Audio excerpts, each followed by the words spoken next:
శ్రీ వెంకటేశ్వర భక్తి ఛానల్ కు ఎంతో క్రేజ్ ఉంది. టీటీడీ ట్రస్ట్ బోర్డులో అదో అనుబంధ విభాగంగా కొనసాగుతోంది. అందుకే ఆ పదవిని దక్కించుకునేందుకు చాలా మంది ప్రయత్నాలు చేస్తున్నారు. ఏపీలో నామినేటెడ్ పదవుల సందడి మరోసారి నెలకొంది. ఇప్పటికే 2 విడతల జాబితాలను ప్రకటించారు. ఇప్పుడు 3వ జాబితా ప్రకటించేందుకు సిద్ధమవుతున్నారు. దీంతో ఆశావాహుల్లో ఒక రకమైన సందడి ప్రారంభమైంది. ఇప్పటికే టీటీడీ ట్రస్ట్ బోర్డును నియమించారు. ఇప్పుడు దానికి అనుబంధంగా ఉన్న ఎస్వీబీసీ టీటీడీ ట్రైనింగ్ సెంటర్ పదవుల భర్తీపై దృష్టి పెట్టారు. ప్రధానంగా శ్రీ వెంకటేశ్వర భక్తి ఛానల్ చైర్మన్ పదవికి విపరీతమైన పోటీ ఉంది. గతంలో సినీ దర్శకుడు రాఘవేంద్రరావు ఆ పదవిని అలంకరించారు. వైసీపీ అధికారంలోకి వచ్చిన తర్వాత 30 ఇయర్స్ ఇండస్ట్రీ పృథ్వీరాజ్కు ఆ పదవి ఇచ్చారు జగన్. కానీ కొద్ది రోజులకే ఆయన వివాదాస్పదమయ్యారు. దీంతో పదవి నుంచి వైదొలిగారు. అటు తర్వాత ఓ మాజీ ఎమ్మెల్యేకు ఆ పదవి ఇచ్చారు జగన్.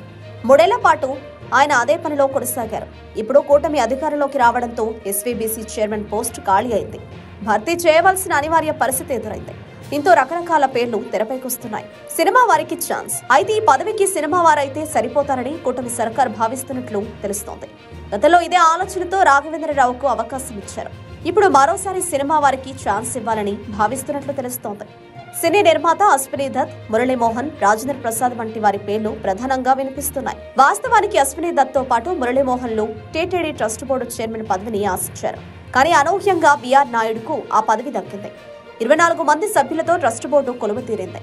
అయితే టీటీడీ ట్రస్ట్ బోర్డు తర్వాత ఎస్వీబీసీ ఛానల్ చైర్మన్ పోస్టుకు విపరీతమైన క్రేజ్ ఉంది.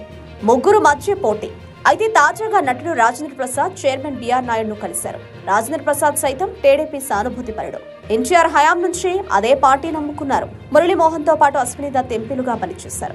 ఈ 3 కమ్మ సామాజిక వర్గానికి చెందినవారే. అటు చైర్మన్ గా వ్యవహరిస్తున్న బిఆర్ నాయుడు అదే సామాజిక వర్గానికి చెందినవారు. దీంతో సామాజిక సమతూకం విషయంలో ఇబ్బందికర పరిస్థితులు ఎదురుకాక తప్పవు. అందుకే ఈ 3కి ఛాన్స్ లేదని తెలుస్తోంది. తెరపైకి త్రివిక్రమ్ శ్రీనివాస్. మరోవైపు టీటీడీ ట్రస్ట్ బోర్డు చైర్మన్ పోస్టును జనసేన ఆశించింది. కానీ అవకాశం దక్కలేదు. అందుకే ఎస్వీబీసీ చైర్మన్ పోస్టు తమకు కేటాయించాలని జనసేన కోరినట్లు తెలుస్తోంది. ఆ పదవికి దర్శకుడు త్రివిక్రమ్ శ్రీనివాస్ పేరు పరిశీలిస్తున్నట్లు సమాచారం. ఆయన పవన్ కళ్యాణ్ కు అత్యంత సన్నిహితుడు. జనసేన పార్టీ విస్తరణకు అవసరమైన సలహాలు, సూచనలు అందిస్తున్నారన్న టాక్ ఉంది. ఇటీవల పవన్ ప్రాయశ్చిత దీక్ష చేపట్టారు. ఆ సమయంలో తిరుమల శ్రీవారిని దర్శించుకున్నారు.